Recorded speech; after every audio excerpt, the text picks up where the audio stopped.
Welcome to the Melodology podcast, celebrating the unsung excellence of melody makers.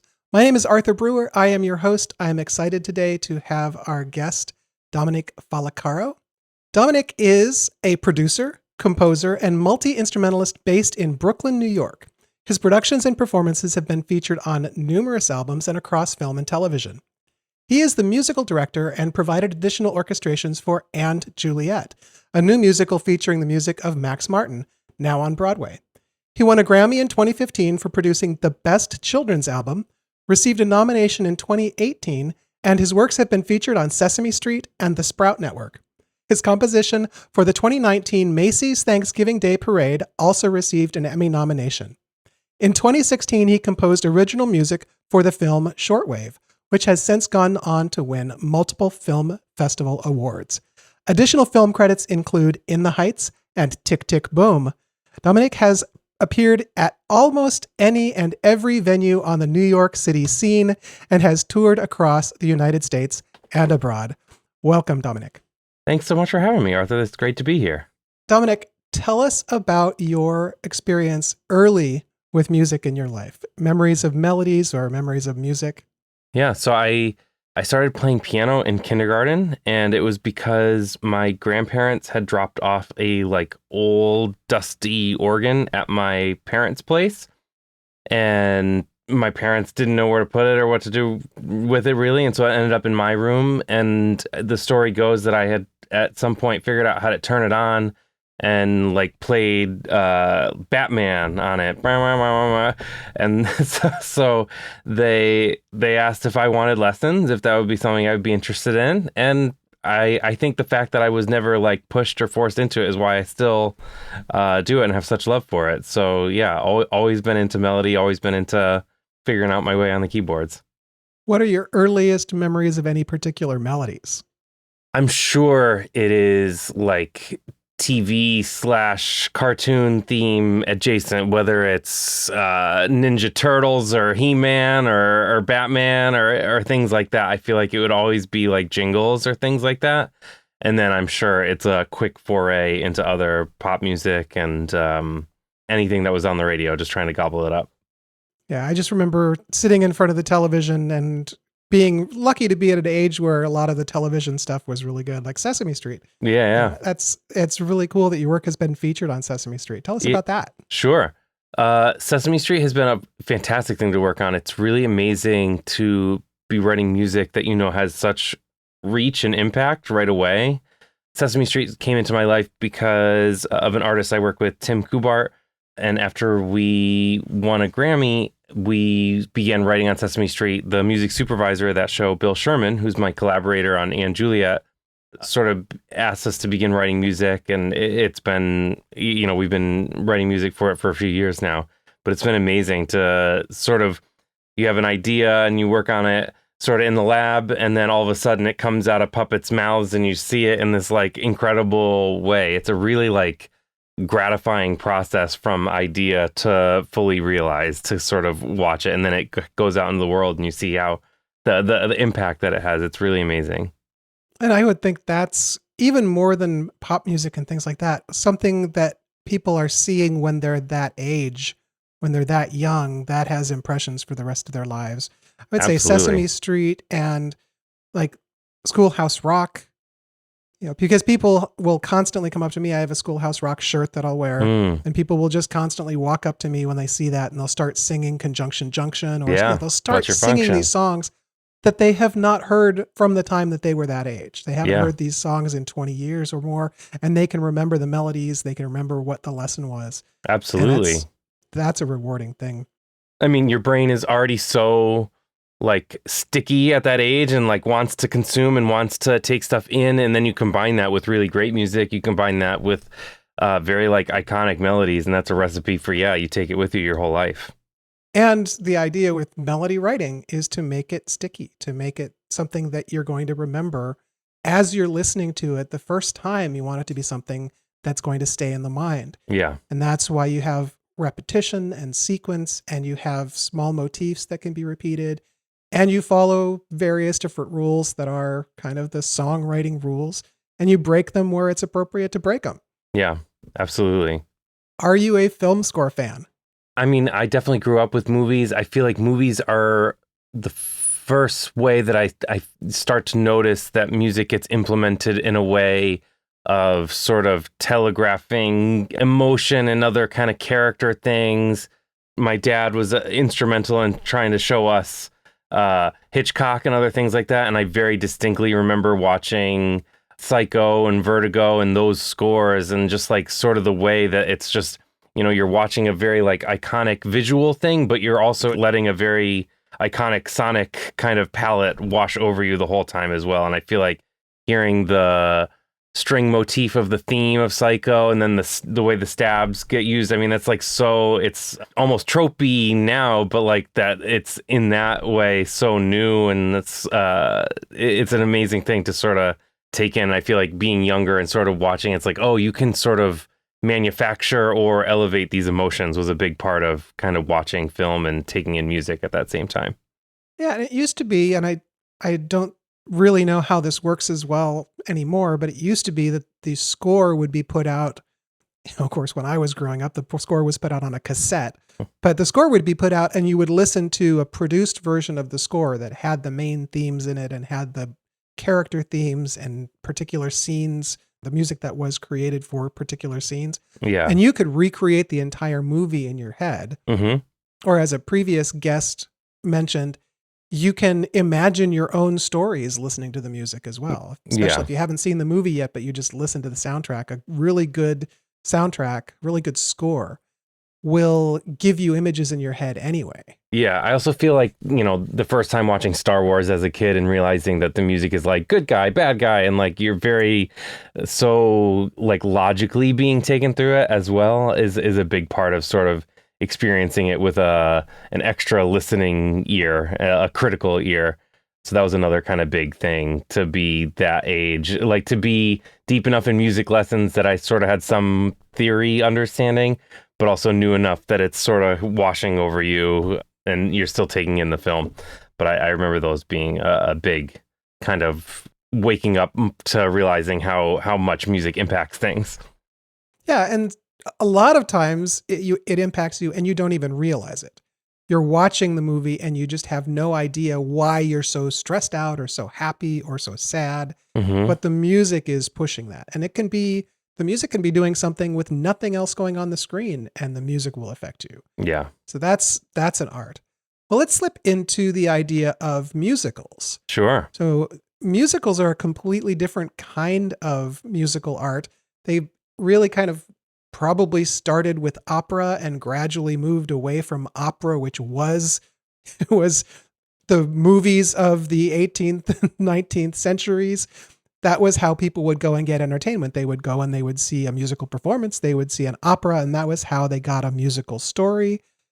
So it kind of changed and morphed into what we think of as a musical today, where it's a lot of dialogue, but then the emotional moments are brought with music. Tell us about your experience with music on musicals. Sure. So I grew up, I mean, in high school, I was in any, like, if it was music related in any way, and especially if it got me out of other classes and other responsibilities, I was full stop signing up for it. So I did a lot of our like high school musicals and, Sound of Music and South Pacific, and like got exposed to some of the classics sort of in that way. But musicals didn't really fully come into my life until Juliet came into my life. And then it was like full immersion, being sent out and seeing whatever shows up on Broadway and getting to hang with a lot of the Broadway MDs and sort of get to take a peek behind the curtain of how the donuts really get made. And yeah, I think it was experiencing a little bit at a younger age and then a lot in like a critical exploratory way. And so it's been amazing to sort of learn on the job as well. And I give a lot of credit to Bill Sherman, who kind of brought me on this ride of explaining and kind of showing me through the ways in which certain musical devices that work on stage in a concert or work on a record might not translate as well on stage of a musical, and kind of learning the language and the way that you write and orchestrate to make things work on stage. So it was a lot of learning by doing and by seeing it up there. And it's been a really cool community to be a part of and start to learn from as well. Podcast listeners, some of you might not know that when you go see a live musical, especially on Broadway, there is a live orchestra performing down in the pit, right in front of the stage. Usually, sometimes they're off in different places, but very often they're down in the pit in front of the stage. And it's not the same ensemble that you would see with a full orchestra if you went to an orchestra concert, and it's not the same ensemble probably from one musical to the next. You have different instrumentation depending on what style of music is needed, but generally it's a much reduced ensemble.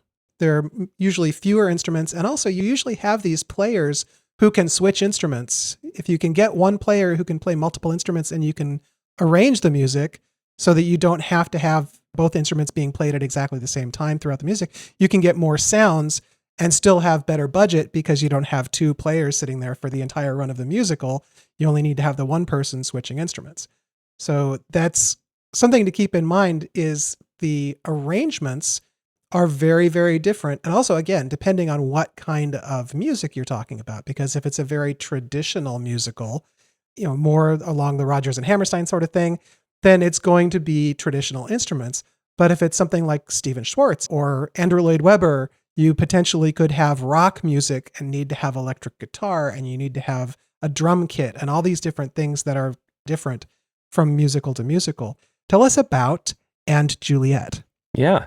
And Juliet came into my life in 2017, and I, for so many reasons, was on board right away. I mean, to work with Max Martin, who was just the top of Mount Olympus for me, just in terms of music, in terms of melody, in terms of everything, to get to work side by side in a collaborative way was an absolute no-brainer. And then getting sent the script by David West Reed, which is so funny, and a retelling and reimagining of Romeo and Juliet, imagining Juliet's in her teenage years. Perhaps she doesn't have to end her own life over her first boyfriend, and we sort of start from that place and let her take some agency over her own journey.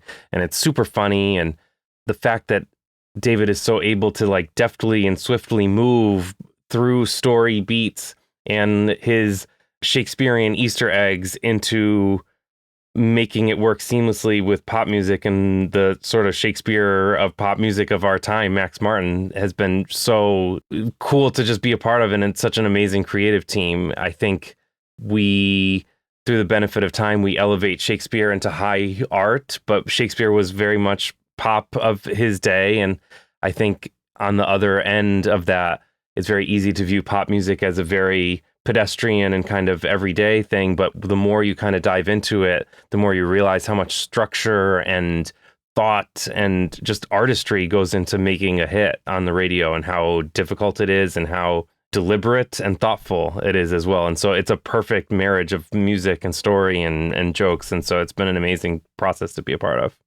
On the topic of writing music for a song, you have a limited amount of time. You have to make it memorable. You want people to be humming it and wanting to hear it again. You only have probably 3 minutes on average for the entire song. And it has to start out at a particular level. It has to start out not necessarily loud or big. It has to start out a certain way, and then it has to grow, and it has to have some sort of a musical peak, and then it has to drop out. But you've got all these different things. You've got verse and chorus and pre-chorus possibly, and a bridge, and you have to fit them all into a certain amount of time, make it work, have lyrics that are catchy as well and that fit with the music, because sometimes writing words that fit to particular notes is hard. And then again, all of the additional elements, you have the chords that are going with it, the harmonies, you have additional elements like the piece we're going to be listening to today has one element that is a repeated element throughout the piece that's very iconic. And those things have to fit together in a certain way. And Max Martin has done this over and over and over and over, created these really fantastic songs that I was surprised looking through his catalog, how many songs he has created that I didn't even realize were written by him. I always thought, you always think that they're written by the pop star, or, very often you think that. And some some singers, songwriters are singer-songwriters, and some are just singers and have somebody else write, and some it's a combination, or they'll collaborate.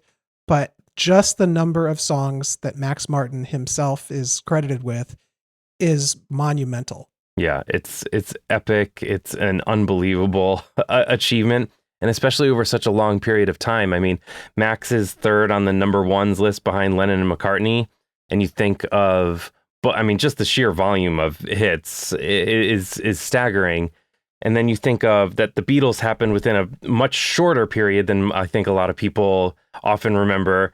And then on the inverse, Max, this has happened over generations. And the idea that you could have your finger on the pulse for that long, from I Want It That Way to Lizzo to be making contemporary music and still be relevant through that long a period of time, I think is an unbelievable accomplishment. And it is all, and I'm sure Max would be the first to cop to it. It is a love of melody. It is a real, like, absolute joy and like the pursuit of melody. And I think the fact that it's so tailored to each artist, the fact that the Backstreet Boys sound different than The Weeknd, sound different than Taylor Swift. It's still the same supreme love of melody and structure, but then you're sort of like making that framework work in someone's own kind of universe, the stories they want to tell.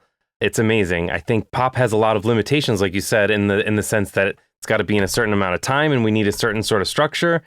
But I think those sort of limitations impose a certain kind of creativity because it forces your hand. It has to be so memorable. So it sort of turns all the dials by force in a lot of ways.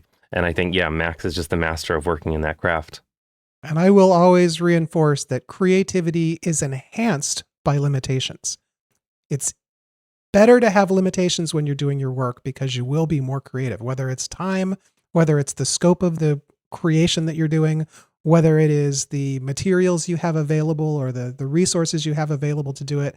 Having limitations will force you to be creative, and it will add creativity versus the whole idea of, oh, I've only got this much time to do it, or, oh, I've only got this much money or this many instruments and so forth. Yeah.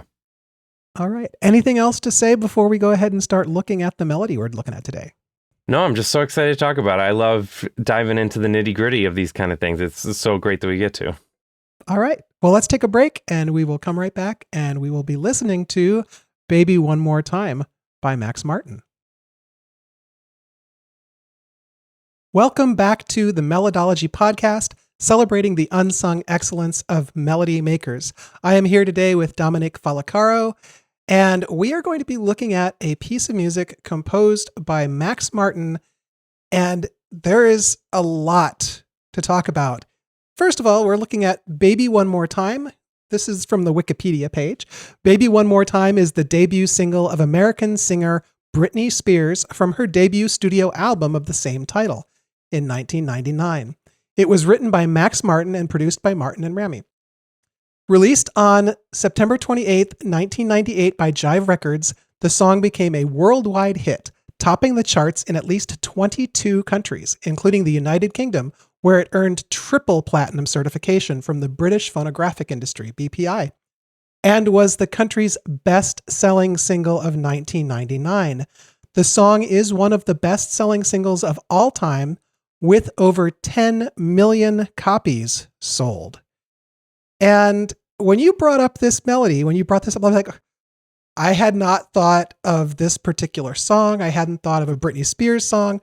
We have covered pop songs already on the podcast, obviously, and we've covered American songbook kind of songs on the podcast.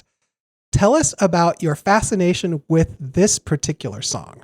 Sure. I mean, it's iconic for a reason. There's so much both subtle and not so subtle things in terms of motifs that repeat. There's so much that works so seamlessly between the way the production is working and the way the melody works and the way they talk. I think I love that this is just the perfect illustration of kind of Max's kind of brain at this time and the way, yeah, there's sort of like a classical almost structure to the chords and the way the melody interfaces with them. And then the fact that each part of these melodies, they sort of build on one each other and then intersect at the end, I think is just so powerful and so cool. Well, let's just go ahead and jump right in and start looking at this. And what we're going to do the same thing we usually do. We're going to just walk along this melody as if we have never seen it before and talk about the things that we see and discover along the journey for looking at this melody.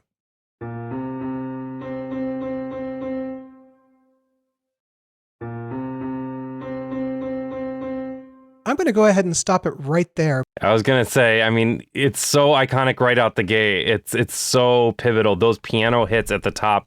I mean, I think there's also a great way to talk about that. It's one thing to see it on the page, and then it's another thing to hear it on the track and hear the way that piano thing kind of explodes at the start. And the fact that there's a sonic marker right at the top. If you shuffle through on the radio, everyone knows what it is in that first millisecond. You've created such a timestamp, such a like tattoo of a song right from the start. And I think we'll get more context for the melody parts of it later. But the fact that we're these like baby babies at the top, it seems so like kind of thin in a way, but then you realize that it's melody foreshadowing is just a slice of how we use the melody later. I mean, there's so much that goes in that like you're introduced to a lot of the guts of the song and we're like 2 seconds deep. It's so slick. With that bass line, that 3-note bass line, just going up just a single step, bum, bum, bum, that all by itself gives you it's a hook. It's a motif to pay attention to. It's low, so you've got a high singer with this balanced out low piece in the music to kind of create the whole sonic range. And it's repeated twice in the beginning, looking at the sheet music. And again, if you are watching the podcast, if you're listening to the podcast, you can hear us talking about this. If you join us as a patron on Patreon, you can see this video because all of the videos for this podcast are available on our Patreon. And you can see it's repeated twice. It's got its own little rhythmic thing. It doesn't land on the downbeat. So it's got this rhythm and syncopation to it. And then the line that comes in, the words are, "Oh, baby, baby." But that rhythmic motif, you have a rhythmic motif just on a single note. And it's got the same rhythm as that lower line. Bop, bop, bop.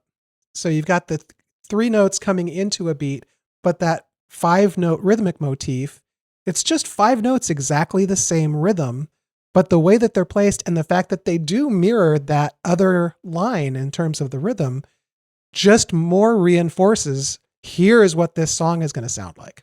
And 100%. Here are elements from this melody that are going to be important throughout the whole thing. And just again, the first 2 seconds of the song, and you've been given reinforcing elements to remember the melody and remember the rhythms. 100%. I also think, it's the difference between the page and the way it comes out of the speakers. Like, it's one thing to see baby, baby, and then it's another thing to know that it's so specifically articulated, almost as if like you would talk about a horn player or something else, like the baby. It's like, that is incredibly deliberate, incredibly like specific. I'm sure it is poured over through takes and takes.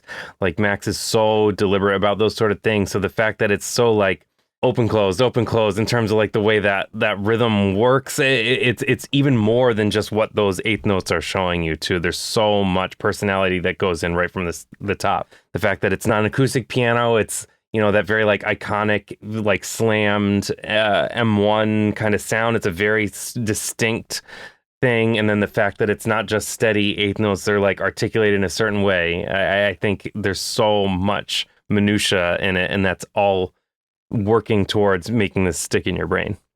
All right, so we're going to go ahead and go past that intro, the measure, before we get into the first part of the melody itself.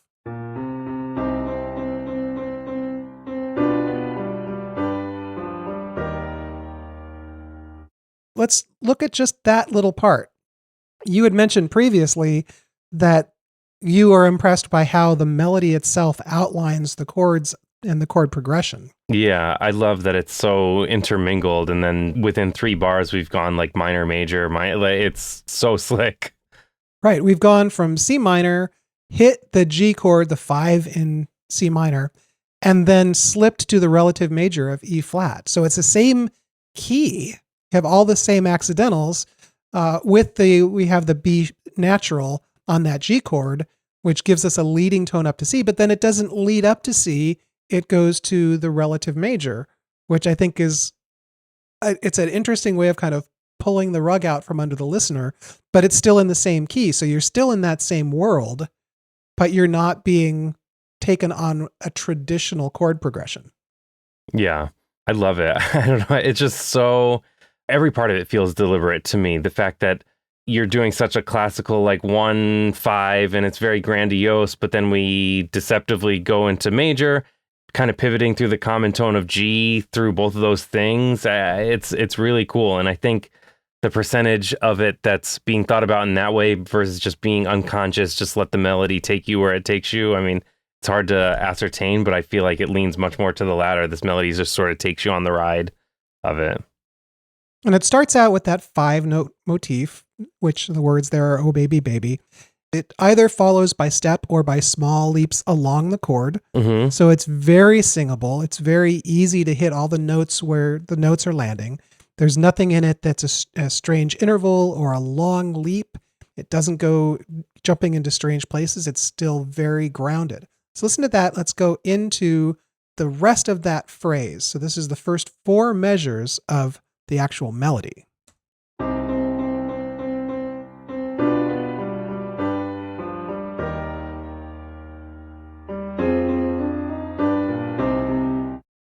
We start and end on the first note of C minor.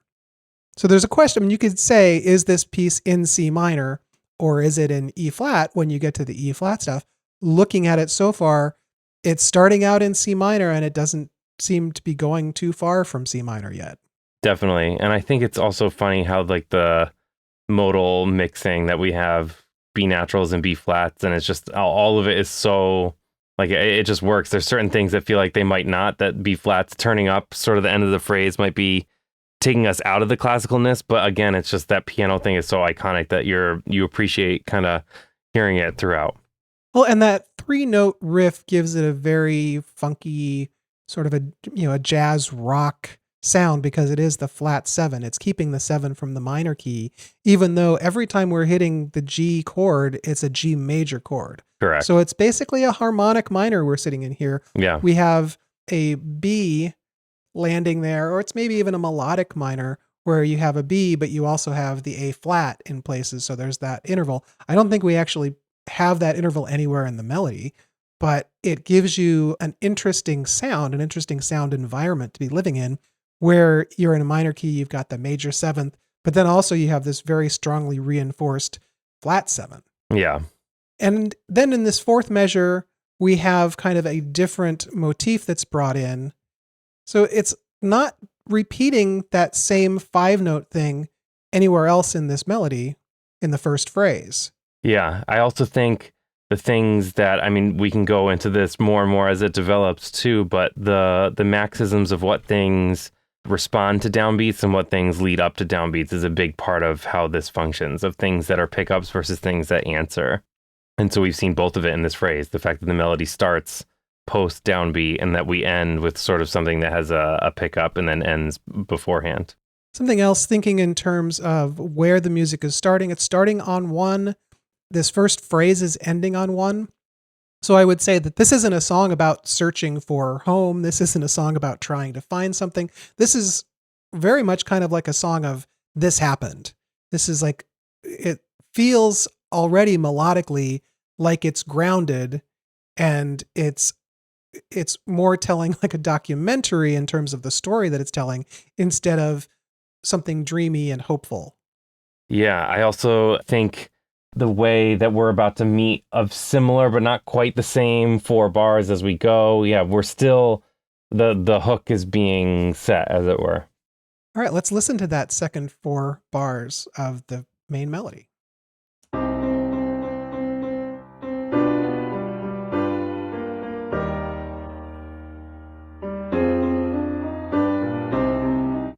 We have almost the same exact notes. We've repeated that 5-note motif, the rhythmic motif, There's a slight variation in the way that the melody is played, but overall it's the same chords, it's the same rhythms, Yeah. and there's just this little bit of interest put in so that it's not exactly the same thing over and over. And that's something you don't necessarily think about. But if you do exactly the same thing over and over and over, it ends up being more boring and more plodding and more predictable. By throwing in just a little change like this, it makes it more interesting. And you're hearing the same thing, but you're like, oh, well, this was different. Something slightly off from what it was before. I think it's also the other side of that coin is we're about to do different words. How much of melodically can we keep similar so that when we come back to this verse, ultimately you're ready for it, that you're ready to sing along right from the start, that like you haven't even heard it yet, but now you're sort of tracking along with it. I think that's like a big thing of these iconic melodies is that they're sort of teaching themselves to you as they come. And I think this is a way of that repetition as a force for good all the time. I also am catching on this second time the fact that for the minor stuff, we're on like 1s and 5s a lot. And then we get to the major and it's the 3rd. And so it's very clearly, I don't know, so robustly major as we land there. And hearing that kind of land there was cool to keep a watchful eye on. Yeah. And also in variations from verse to verse, I don't have both of the verses of words on here, but very often they'll be sung differently because the words are slightly different. There's a different meaning there. So there can be variation to the notes that in some cases may not even necessarily have been the exact written melody, but they can be variations that are created by the singer or agreed upon by the singer and the songwriter.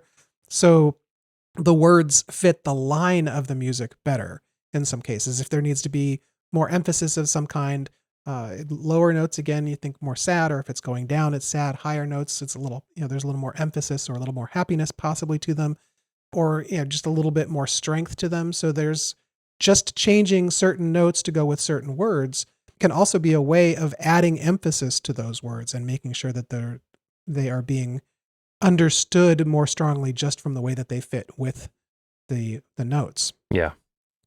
All right. So I'm going to tail out on that 4th measure and we'll go into the next 4 measures of the song.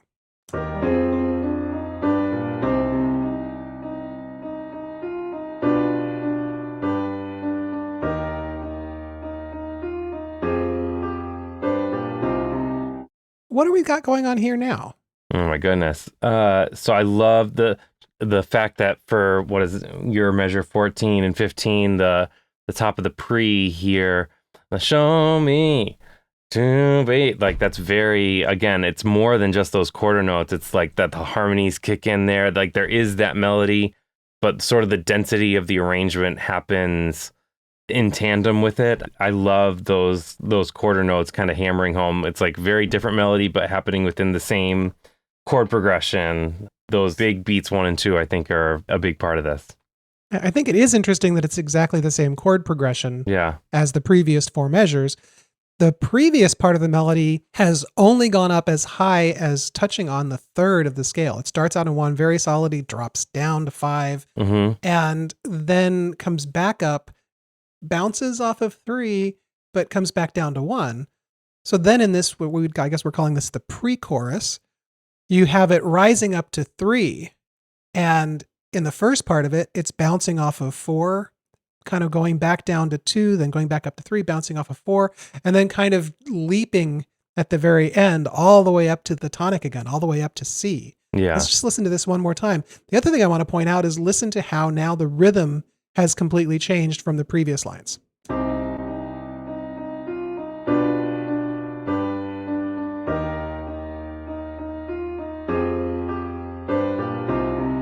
So we've gone from this space where the first beat, there's no word on the first beat, and we've got that 5-note rhythmic motif, to very solidly notes on 1 and 2. Yeah. Very downbeat oriented. Yeah, very downbeat oriented, longer notes, because so far the only long notes we've had have really kind of been at the end of each line. And so now we're starting out with notes that are twice as long and kind of a little higher, rising up. Again, we're going stepwise for the most part until we get to that leap up at the very end of that line, all the way up. And it all lands on the same chords. So you have the familiarity of the landscape, but the melody itself is now floating higher than it had been previously. Yeah, and I think in this section, it's sort of this melody is a staircase, and like you were saying, we've hovered around here in the verse, and we're kind of graduating. Like each part of this sort of escalates with how we sort of meet the vocal range of it all. Let's go ahead and go on to the next 4 measures and see what happens here.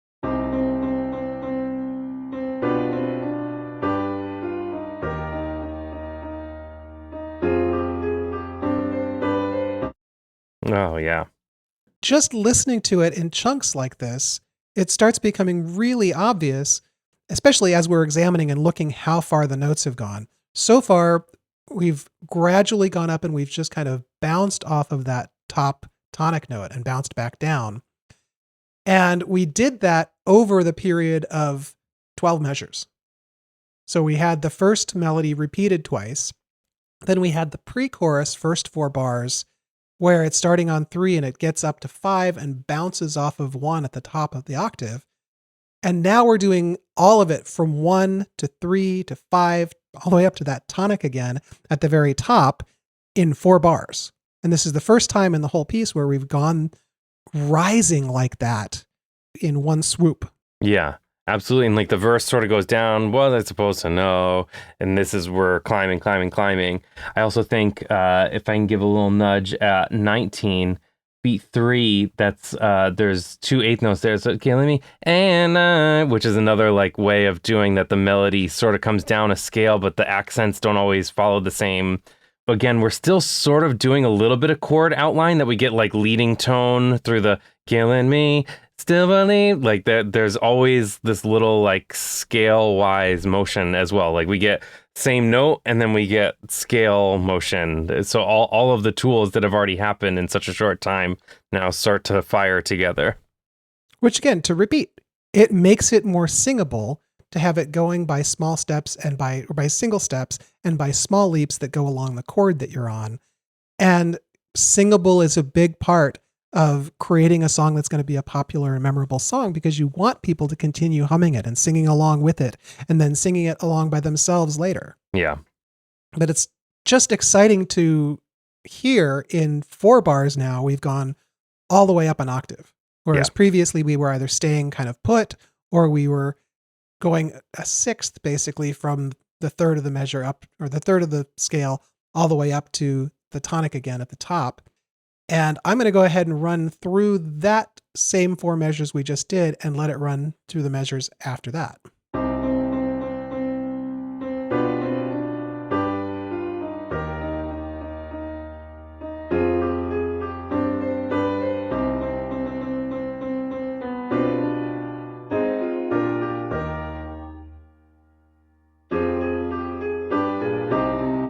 What's happened here at the end of, I'm assuming now we've kind of got the chorus.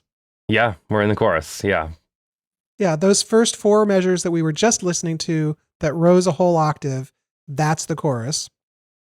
And so those next measures at the end, and again, the notation exactly being played on a synthesized, sequenced MIDI performance is not going to have the nuance of somebody singing, and it's not going to have the variation of their notes and their rhythms. But you can kind of see here how the songwriting has changed, or the way that it has been put together has changed in a couple of different ways. Let me just play those 4 measures again.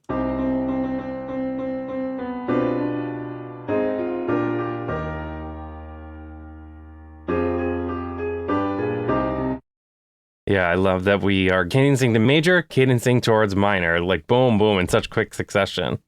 Along with the idea of what the words are saying here, the words are basically saying, come back. It was stupid of me to let you go, come back.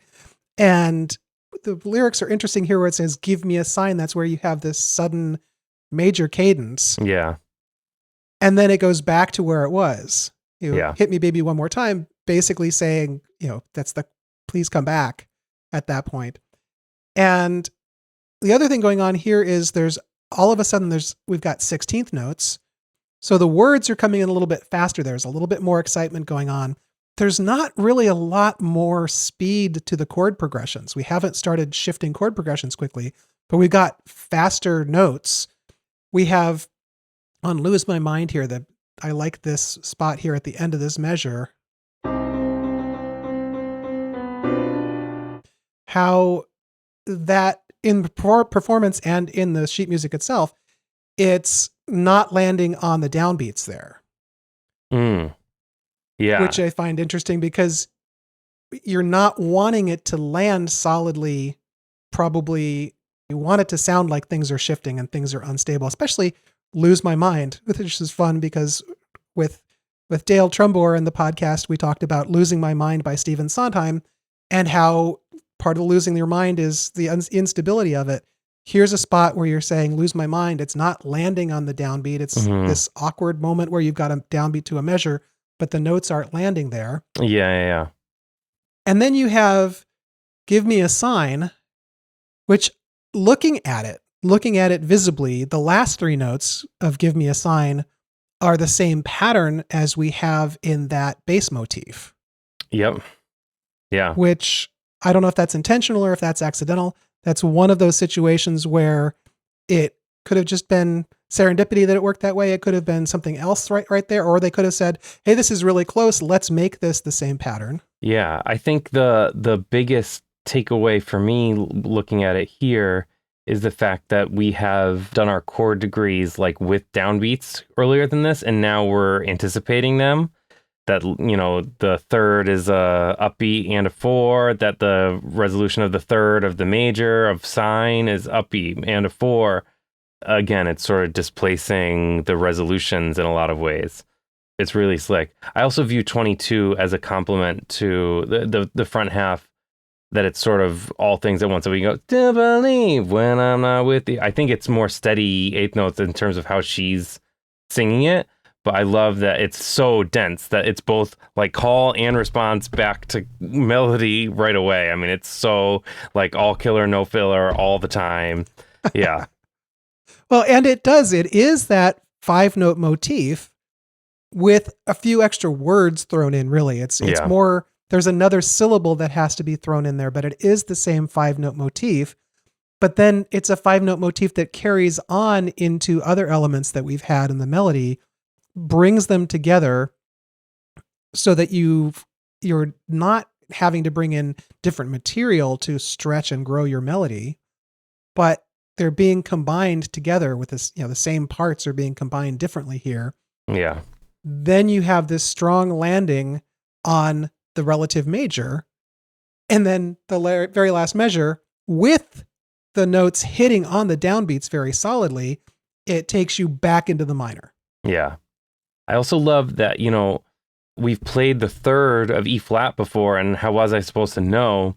But it didn't feel nearly as triumphant there as it does here for the Give Me a Sign. Like, it's so major. It's so like bright there. And then instantly we turn back into minor, and like with such a proper cadence around like minor 4 and then 5. But yeah, like getting the A flats in there. It's so distinctly, we've gone upbeat language as well, and now it's so downbeat and so telegraphed. Dun, dun, dun, dun, dun, dun. Like, we're so on the rails. Yeah. Yeah, and I do like that you point out this is the same note as earlier in the melody when it's gone down to that G, the third of the relative major, E flat.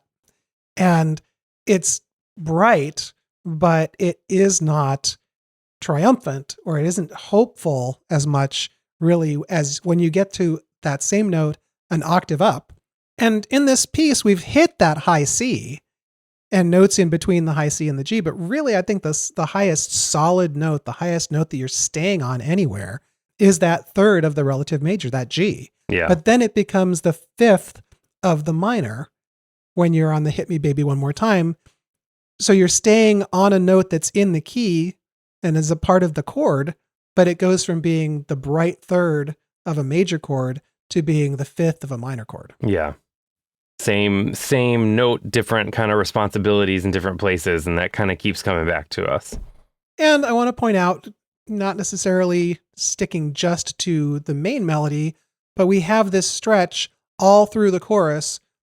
So far, every 4 measures, or at the very beginning, every 2 measures, we've had that bass line riff that comes in on the offbeat at the end of the measure. And then through the whole chorus, 4 measures, no extra riff there. And that doesn't come back in until you're completely done with the chorus. Yeah. And then it pops back in at the very end before you go back to the repeat and the other verses. Yeah. And I think it's also the clarity of Max, the fact that the still believe sort of serves the same job rhythmically as the response there, that like I think sort of seeing the ways that those two things might rub, making sure that the still believe sort of is the thing we gravitate to. And so the piano lick, that thing isn't as important or serving the same function, but it'll come back to us when we're ready to be back to go back into minor, go back to the verse. Right.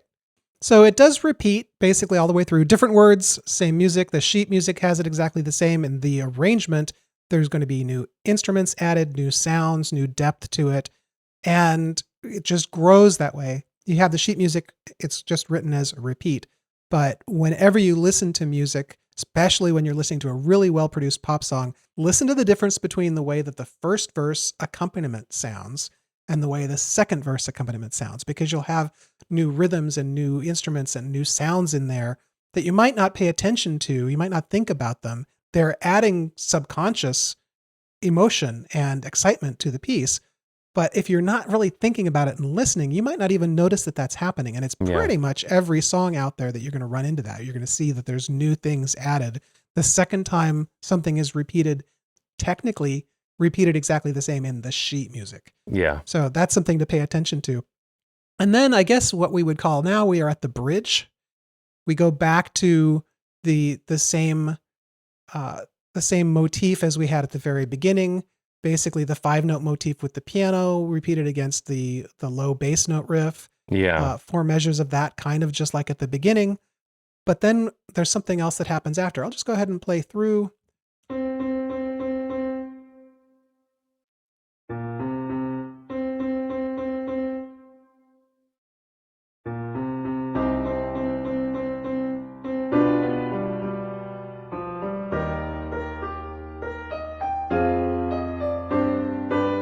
I think the coolest thing here is that in 27, that we go back to what I would call sort of like re-intro. So we have the call and response from the melody kind of fragments. So we have just the fragment of Baby Baby, the call and response of that up against our bass line. And also if you are checking out the arrangement, we also have sort of the, like what I would call like the Humpty Dance of it all, like the sort of bass slides up and down. So there's a lot of rhythmic interplay that happen here.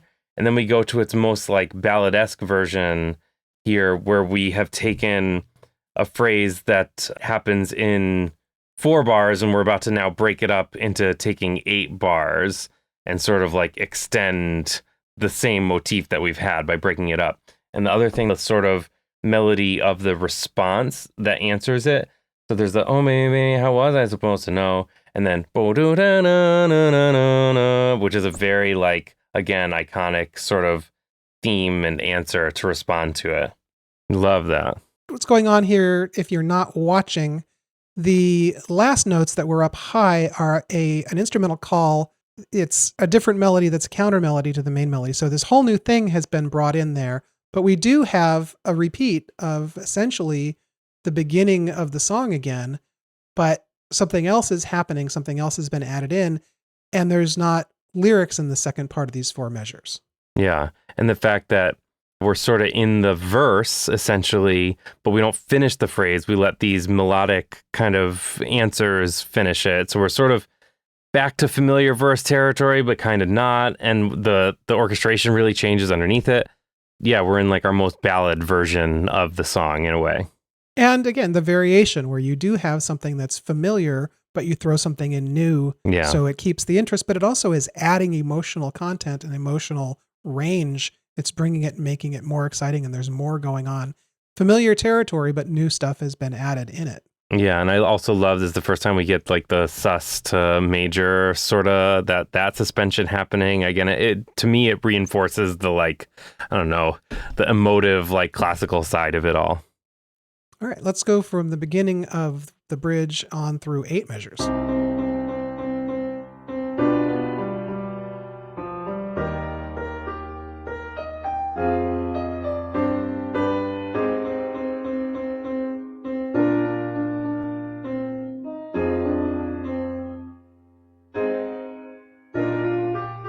So we've got a repeat now. It's basically the 4 notes. Give me a sign is now I must confess, leading into a new section here, or leading into a continuation of the bridge. Yeah. We still have these 5-note motifs. We have similar rhythms, that 5-note motif at the beginning and then similar rhythms, but it's rising here again instead of falling. Yeah. And it's going from 1 up to 5.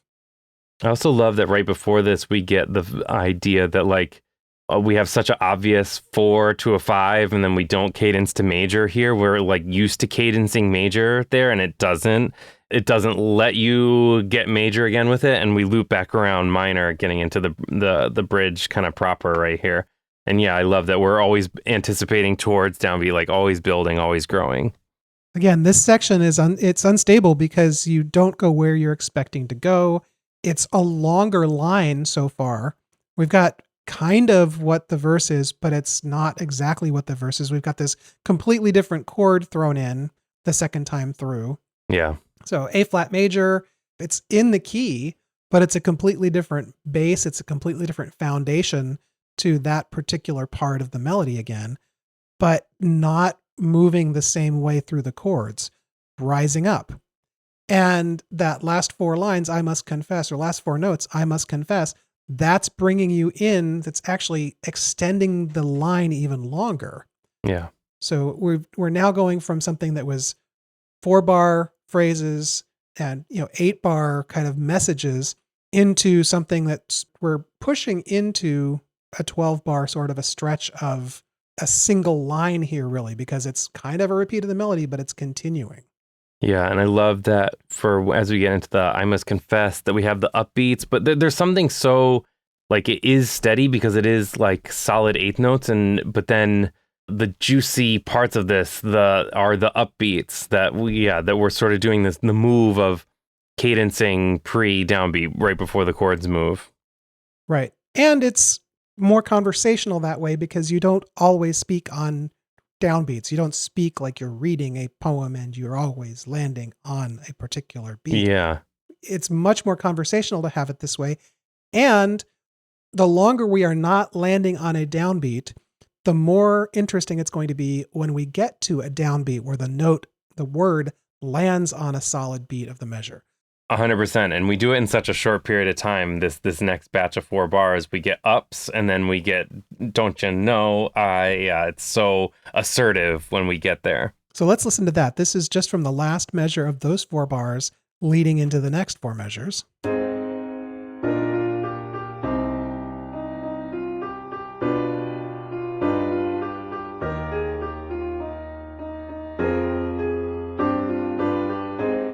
So we've got that same motif now is being repeated over and over. Ba-da-da-da. That's again and again. It's part of the sentence, but it's repeating that and kind of driving it in again and again and again. And then we have what I think is probably the first leap of a 5th in the entire piece. Yeah. I don't recall having seen anywhere in the piece that we're so jumping stepwise up a 5th. by and large. Yeah. So this right here, don't you know I still believe, are the lyrics, and no is on the downbeat. So we've got this very, very strong statement right on a downbeat on the highest leap of the piece. And that's going to have an impact on the way that you listen to that and the way you feel that. The other thing about it is, looking at the chords, it's not landing solidly someplace. It's not landing in a note that's on the chord. It's actually landing on the 4th of the chord and then resolving down. Yeah. So you're leaping up, but you're landing on a note. It's in the previous chord. It's the 1/5 of the previous chord, but you're landing on a spot that needs to resolve. Yeah. So not only are you landing on a downbeat after a leap, but you're landing on a downbeat that is a dissonance for the chord that you're in. That it's triumphant enough to get downbeats, but not triumphant enough to resolve instantly on one. That there's like, it's assertive enough to be so downbeat oriented, but it is still searching enough that we don't get to resolve nicely right on downbeats. All right, so let's listen to that from I Must Confess. We're going to listen through that measure and then 8 measures.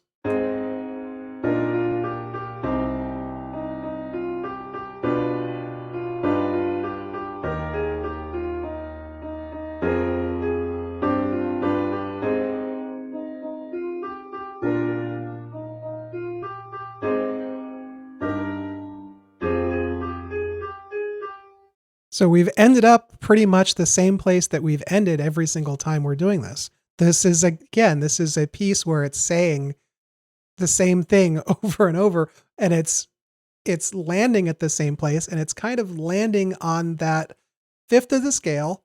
You're not really landing on the ground. It's kind of up in the air. It's in a minor, even though we've got these spots where we're hitting major chords and major sounds and brights, but it always falls back out of that. Yeah. And I think the responsibilities of the same note sort of shift depending on how major versus minor we are. And it's tough to ascertain, like, is the E flat F G, is that 3, 4, 5 of minor? Or are we sort of, as we get to bar 43 on your page here, are we sort of like 1, 2, 3 of major with those responsibilities? And like, where do these same 3 notes have the same exact sort of feel as it goes? And I think it keeps kind of morphing underneath us. It's like not necessarily one deceptive cadence, but it is sort of subverting expectations until we finally get back around to Hit Me Baby One More Time. And again, we're repeating that same line, the rising 3-note line there, over and over different chords throughout kind of an unstable environment. It's just repeating for memory. It's repeating so that you've got the same kind of mindset of maybe, losing your mind to doing things over and over again the same way and hoping for different results. It's hypnotic the way that it's keeping you the same place, but that the background is changing or the environment that you're in is changing. Yeah. And then, of course, Hit Me Baby One More Time is the only real spot in the whole piece where you have things that the line is starting on a downbeat. Yeah. And then we have this little interesting spot where something new is happening. And this is something you were talking about earlier, about how the melody kind of fits together and different parts of the melody land in different ways. Yeah. So here we have basically a combination of the melody. So let's just continue right here and listen to it, and we can talk about it.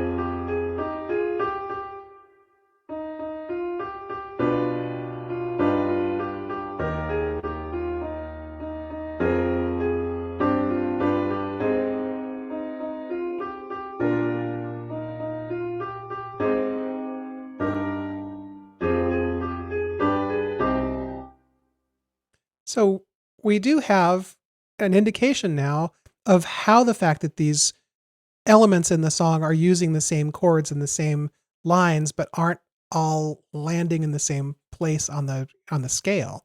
When you can have a combination of both what really is the hook of the piece, Hit Me Baby One More Time, and you have that, and then you can line up another part of the piece to it. So here.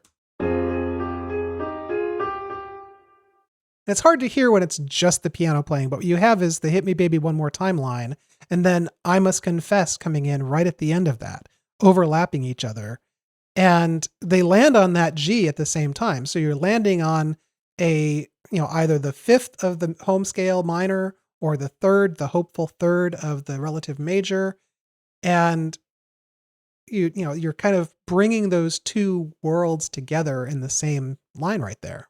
Yeah, these two very like sustaining melodies, these things that really stand on their own, all of a sudden the sort of like, I don't know, Houdini of it all is that you realize that these two things can kind of like mesh around each other over the same chords, and that it's so like theme 1, theme 2, and that these like chorus, super chorus kind of dialogue and the maximum of it all, that like it's very specific to him and how deliberate these melodies are, that it works here. I mean, we could do a whole episode on Oops, I Did It Again, which has the same sort of thing, that these things dovetail at the end. I mean, it's really like, it's storytelling, but melodically, like that, if you are watching a movie or watching whatever TV show, it's like you've planted different seeds, characters go out on their own way, and it's like, it's your responsibility to sort of like merge people's stories at the end or like tie it up at the end. And I feel like melodically that's what's happening here, that we have these melodies have taken us to different places, and then you realize that like, no, we're all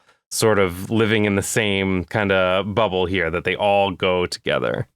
Yeah, and this is the unsung excellence of melody making.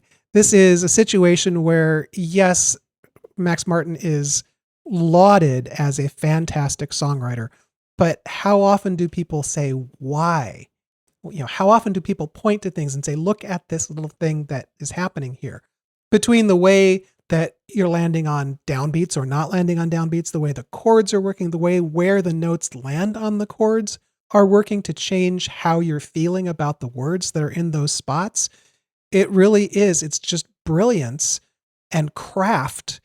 And with, again, with somebody like Max Martin, you don't necessarily know how much of this is he now doing intentionally and how much of it just rolls off his fingers because he's been doing it for so long that it's just natural to use these elements of songwriting. But it really is amazing to kind of look at and dissect a melody like this and see all the things that are happening in it and see what is being done to give it an effect on the listener. Yeah, absolutely. I mean, it's some combination of the two. There's obviously stuff that is so deliberate and so thoughtful, and then there is sort of the unconscious, just that love of sort of where the muse takes you, and this is where it is. And I think Max is always like an evolving and perfect kind of mix of those two things. That there's stuff that has to be so carefully crafted, and it is thought about under a microscope, but it also allows an artist to sort of put their imprint on it as well. And I think the fact that it's hard to imagine anyone else singing it. It is like Britney Spears is an iconic voice, but it is not someone that he worked with later parts of the career. It's not someone with a Celine Dion voice. It's not the same sort of range. So you are dealing with like a certain limitation of range and like so perfectly building a melody to someone. This is like a well-fitted suit that's tailor-made for someone. This is so specifically for her. It just fits so well. All parts of this are so deliberate. I want to point out, looking at it, that the very last thing that's said in this is "Hit me, baby, one more time," and it's on the fifth of the scale. And the fifth of the scale is very often considered the call before the response. Mm-hmm. And the words are "come back to me," basically. Let's try again. And it's putting it out there as a question rather than having it the melody landing on the tonic and having it be resolved. It's not resolved. It's at 5. Yeah. I think it's also the interesting thing that so we have the melody here, and if you check out the track, there's so many layers of backing vocals that happen at this time, and I think it reinforces it's such a grand cadence, and the very last time is really the only time that we get it so exposed vocally that you can hear the cadence happening just within the vocals so much. We oftentimes are hearing this phrase as it comes around with that piano motif, and it knows it's telling us that we're cycling around again to another section. We get "Hit me, baby, one bone." There's always right. It's like, no, we're not over, and only towards the end is it so exposed. It's like this is its own cadence. This is a very like iconic, like here it is at the end, and it's reinforcing that G over and over and over again in all sorts of different chords. And in the other chords, it can be a hopeful sound, it can be a sad sound, but it's hitting that G again and again and again all the way through the end until the very last line, where it does wrap that up with the "Hit me, baby, one more time." Yeah. All right. I love it. Wow. Anything else you want to say about this before we go ahead and take a break? No, I think it's amazing to elevate, something that happens within 3 minutes and 30 seconds into this kind of deep dive. I think it's, there's so much that is deserving of it. And I think, like Max and these creations are very, very deserving of it. I'm glad we got to kind of go under the hood. Now, a lot of times people think that songwriters just sit down, write a song at the guitar, hand it off to somebody, and it's done. And they don't necessarily realize how much craft and how much thought and how much detail goes into a really well composed, really, really well written song. Yeah. All right.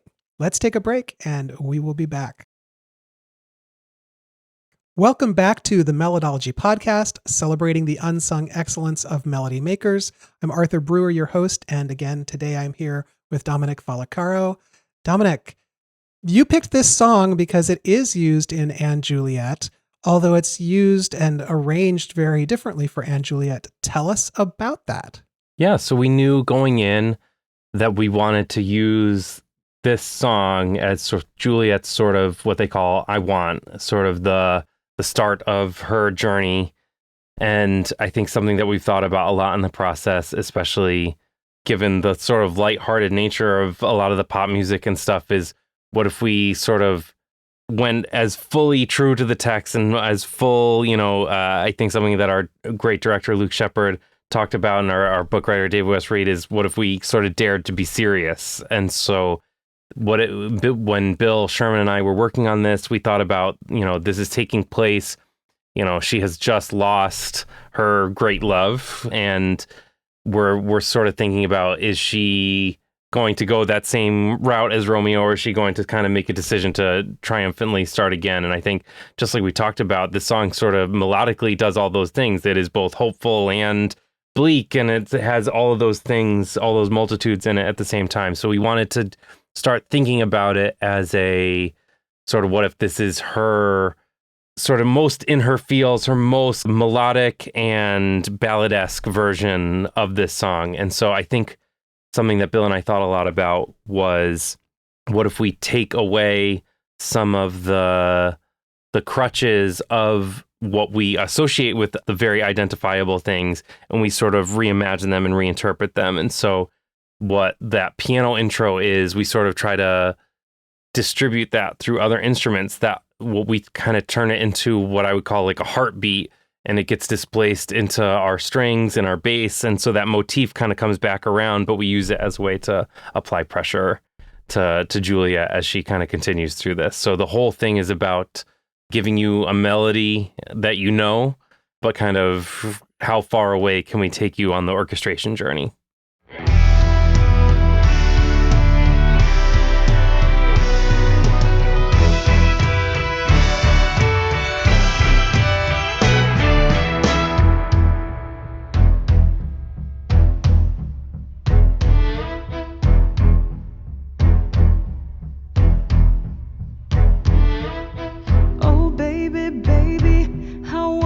Supposed to know that something wasn't right here. Oh baby, baby, I shouldn't have let you go. And now you're out of sight. Yeah, show me how you want it to be. Tell me, baby, 'cause I need to know now, because my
Yeah, just struck me how heartbeat that motif is.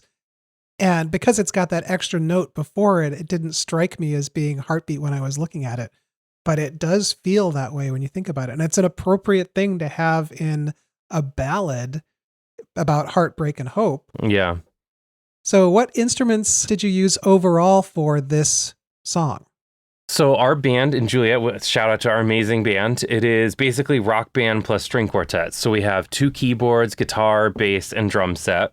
And then we have a traditional string quartet, 2 violins, viola, cello.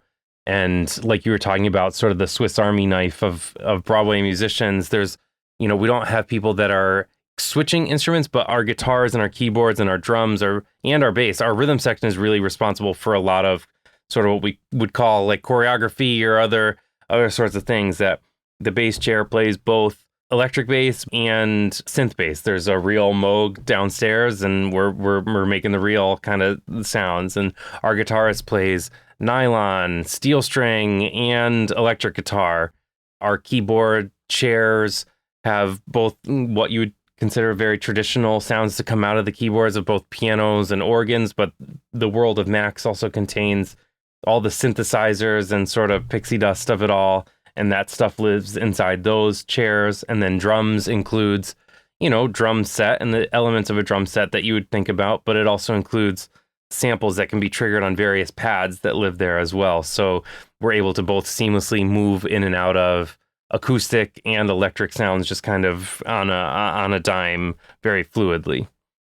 Yeah, and just for the idea of having an efficient set of people being able to create a lot of sounds, having synthesizer, having a keyboard that is not just a piano, but is actually able to play anything that you want to have it sampled in, that can really stretch your ensemble. But then of course it can be your pad that sounds like like a background from a rock tune. It can be the synthesizer sounds for funky things. It can be kind of anything you want it to be within reason. Yeah. It's not going to play like a real instrumentalist. It's not going to sound like a saxophone playing, a saxophonist playing a saxophone if you're using a saxophone sound on it, but you can have that tone for chords or for things like that. Yeah. Just broadens, it's a Swiss Army knife. It broadens the available tools that you have to use.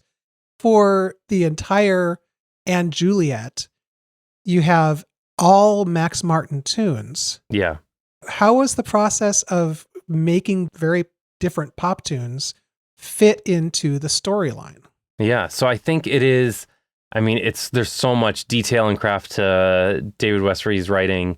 And I think it became very obvious on the page of when we needed to be very daring and very risk taking, because we have sort of allowed you to slide into the story, slide into the song, and it sort of is all of a sudden you're within it. And then there are some comedic beats that are used in the show. I'm thinking of the top of Since You've Been Gone, or the top of It's My Life. There's things in the show where the joke of it all sort of lands because we are giving you the exact, what I would call the nostalgia gut punch of it all, the exact sounds coming to you right at once. I consider this show to be sort of a tightrope walk between 2 extremes of how far away can we take you? How far away can we toss the boomerang and still be within the world of the show? And then the other extreme, which is how much, how exactly can we give you these sounds coming out of the speakers and just instantly teleport you into the way you feel about the song, where you were when you first heard about the song.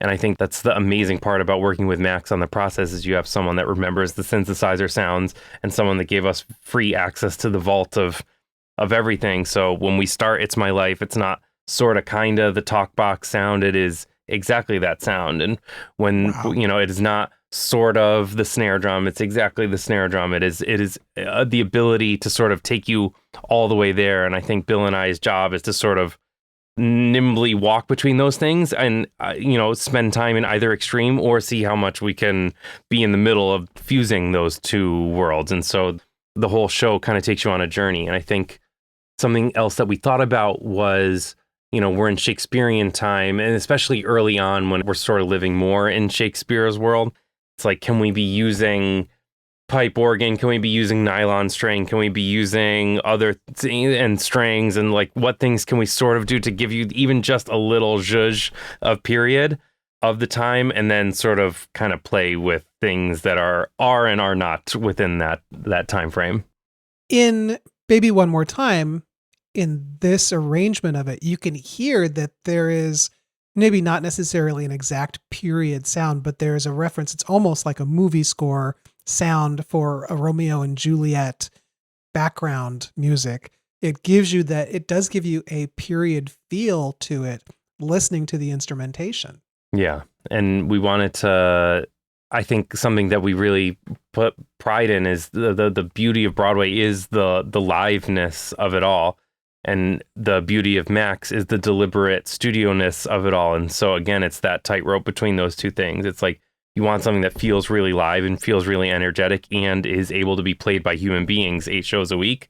And we want to elevate what we do with the deliberate nature of what Max brings and sort of that what I would consider that extra sort of sheen and veneer over top of all of this. And I think cinematic and those other flares are a good way to marry those two, especially in sort of a ballad setting. So was Baby One More Time, was that the farthest that you strayed from the original sound in the various different songs, or is there something that's even more extreme a variation? I would say it's probably in terms of full arrangements close to the farthest that we go. I think there are moments of other songs where we go farther. There is a sort of joke. I mean, there's definitely something that goes way farther. We have another Britney Spears song in the show, a song called Overprotected, that ends up getting played at a virginal. So it's all harpsichord, and it is part of a joke, part of the story, and it's one of those things where the story beat sort of serves up the instrumentation for you. But there are moments of other songs that we go on a journey. I'm thinking of a song in Act 2, a song called Problem, that we take you from our most like ballad-esque, very Broadway, very musical theater to going very fully into the tracks and into the digital realm of it all. And that happens within a 3-minute span on stage. That has to be a really fun experience, having a song, because you think of in terms of like Moulin Rouge, where every song in Moulin Rouge has been changed to be something very different from what the original song is. And then you have situations where you've got like Mamma Mia, where it's almost exactly the same song every single time you're hearing it. Mm-hmm. Maybe it's a little bit different, but you could just kind of drop in the song exactly the way it was, and it fits the story. So it has to be a really interesting experience for an audience to be hearing a song differently, completely differently, and in that space, but then have it shift into the radio version. And just like we talk about in the melody of the song, that there's certain things that sort of like get you acquainted with it.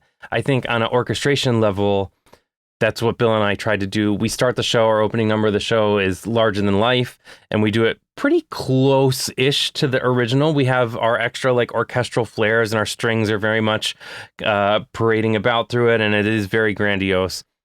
But the second song of the show is I Want It That Way, and we do kind of flip it around and we're playing with it. And I think that is the first time the audience sort of goes, oh, wait, they're going to do different things. And so you sort of both see and hear the audience kind of arrive to it on a nightly basis. And that's a really, very fun and gratifying process to know that it's like, oh, I'm going to get taken for a ride. Like I'm going to a lot of different places.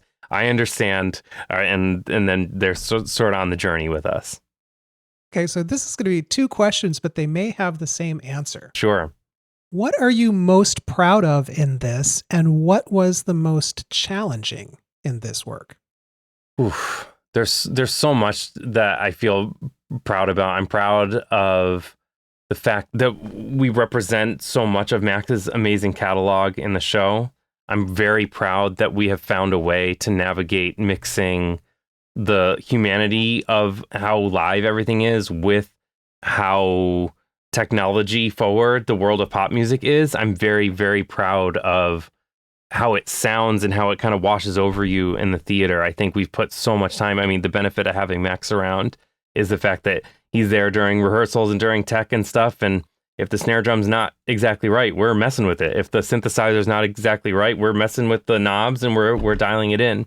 So I'm very proud that if you want to notice the level of detail, just like pop music, just like all the things that we're talking about, if you want to notice all the detail that's there, it is there for you. There is Easter egg upon Easter egg, and there is plenty of detail that we've put there, and it is just as deliberate orchestrationally as I consider Max to be in a production realm. And I'm very, very proud of that. But also, just like pop music, if you want to let it wash over you, you definitely can, and you should. You should just watch it and have a great time. But I think both of those worlds live together. And then most challenged by? Most challenged, I think one of the interesting things is in the song Problem, which I mentioned before, there is the chorus of that song that gets on its original version, it is whispered, which is a very cool like aesthetic in a pop realm, and the effects and the other things that sort of make it work are very cool. And it is another way to kind of leave an iconic sonic sound. And of the many things that Bill kind of showed me through this process, right away, his instinct was like, that will not translate live, especially as we get bigger and bigger. Like having people whisper, especially with any sort of music behind it, is just not going to translate. And so we knew that we would need to kind of melodize things. And one of our goals was to really not play with Max's melodies, to be so original. But this was really one of the one places where we changed a melody, changed something. And Bill came in with an idea of how to melodize it. And then the two of us by piano are sort of workshopping and tweaking and then taking you through a bunch of different key centers with it. But I think the challenge of making something that doesn't have a melody, but then keep it true to the other melodies in the song that people know was a big challenge. But I'm very proud of how it turned out. Well, and then doing that and having to hand it to Max and saying, yeah, what do you think? Did this? What do you think? That Yeah. had to be an interesting moment. Yeah, and it's been great to learn from him. And I think we learned really quickly, like if we're going to go far, let's go real far. And if we're going to go close, let's get it right. Let's get it really, really right and get all the sounds exactly correct. Excellent. Anything else about Anne Juliet that you want to say? We've got an amazing, talented group of actors up there. We have a beautiful smorgasbord of joy happening on stage, and come see it. Come have the best time. All right. And what's coming up for you? What's new and happening? So we've just wrapped up Tony season over here. So we were so busy with the show, from everything from getting ready for the Tonys to performing on morning shows. And, you know, it's been sort of a nonstop barrage from opening on New York all the way through Tony season. So I've been pretty much duct taped to the chair for a while. But as I sort of start to think about what's next, it's very much being filled with younger writers, either on the pop side or in the musical theater side, starting to work with writers that are excited about kind of breaking things, as it were, of thinking about things differently. And how can we get pop sounds into a theater space? How can we think about getting sounds and songs that people don't associate with a Broadway context? How can we figure out how to make it work on stage? And that's the stuff that's really interesting to me. Excellent. So where can people find you online? I am keyofdom.com to find my website, and I am at keyofdom on Instagram. Excellent. And Twitter, sorry. Yeah. Instagram, Twitter, website, all Key of Dom. Pretty easy to find. Perfect. Easy to find. And I am Arthur Breur. Last name is spelled Breur. The last three letters are like the beginning of the word Europe. And I am at arthurbreur.com. And I'm on all the socials pretty much as Arthur Breur. The podcast, Melodology Podcast, is melodologypodcast.com. We are just Melody Podcast on the social medias and on Patreon. Thank you very much, Dominic, for being here today. This has been a pleasure. Thanks so much for having me. This has been great. We are the Melodology Podcast, celebrating the unsung excellence of melody makers. Looking forward to seeing you at the next episode.